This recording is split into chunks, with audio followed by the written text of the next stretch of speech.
今天拆这台空调1分钱没收到，空手而归。这个的话是它一个窗户，外面的话有一个防盗网。这个螺丝的话全部是焊起来的，看这全部是焊起来的。主家不让切割焊点，原来人家装的话是从下面吊上来的，用高梯子搭的。这个外机的话离我们这上面的话还有1米多高。主家这边的话没有梯子，我们真的是做不了。原来别人安装是从1楼搭长梯子，搭到这3楼，差不多有7、8米高。我们又没带梯子。这台空调有没有人拆得了？拆得了过来呀！我在线等你，2个人一起拆，1个人搞不了，我只能空手走人了，没办法。没有什么丢不丢人的，因为我认为的话，安全第一，也没有必要说从上面的话掉人掉下来。各位老铁们，你们觉得这种情况尴不尴尬呀？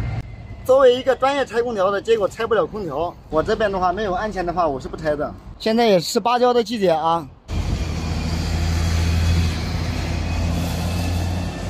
空调的话没拆，结果的话买了香蕉。